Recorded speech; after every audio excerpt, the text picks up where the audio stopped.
Oh, hey guys. I wanted to talk to you about something.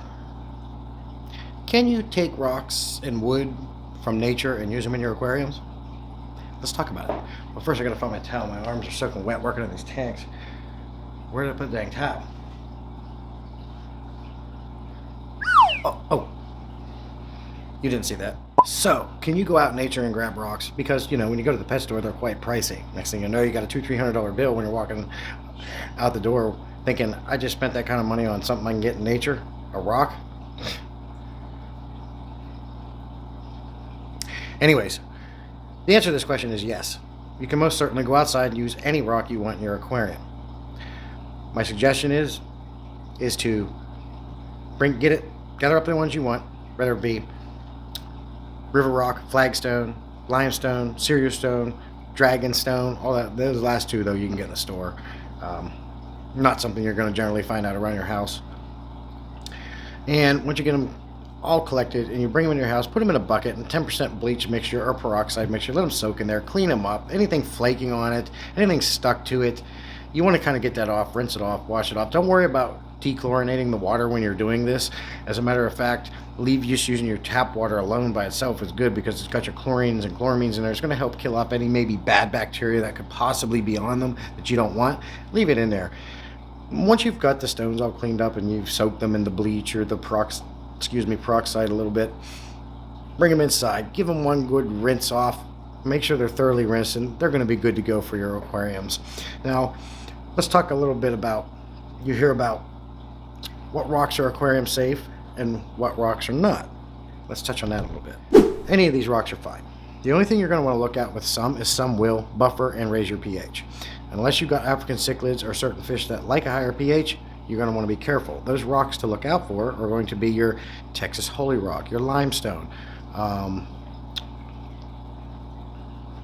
can't think of the other ones that buffer your pH a little bit. You get the point. You can Google that. I gave you one of the two best examples there are. And there is a way to test rocks if you're not sure if they will raise your pH. We're going to talk about that. You've got a rock in your backyard that you found and you really like it, but you're not sure if it's going to change your water chemistry or if it's going to raise your pH. There's a real simple way to test this. And if you don't have one of these, you already should have one. If you don't, get it one. The API Master Test Kit.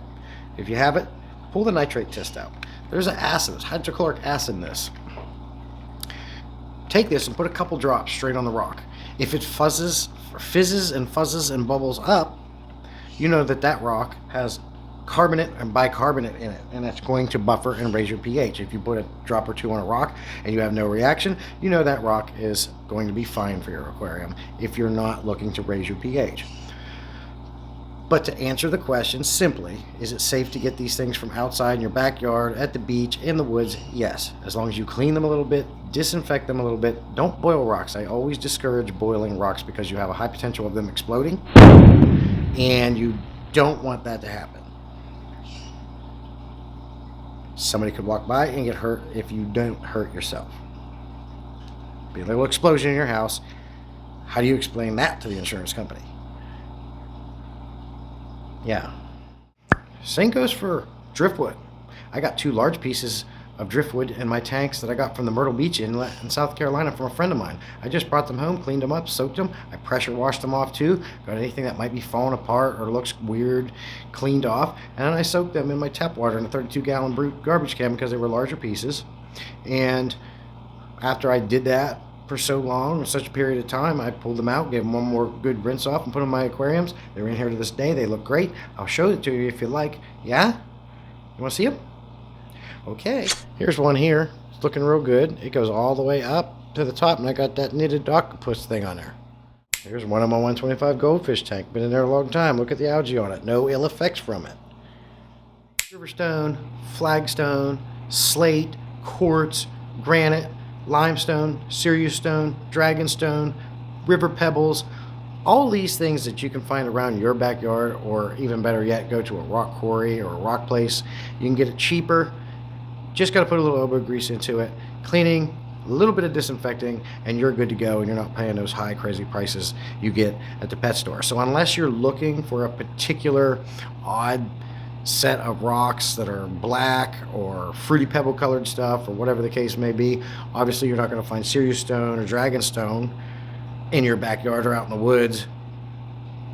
This is a big money saving tip that you can use, and know that it is safe to do that. So let me know what you think of the video.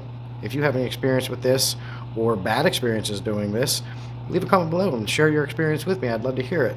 Other than that, I appreciate your time. Thank you for watching, and be safe and have a good rest of your week.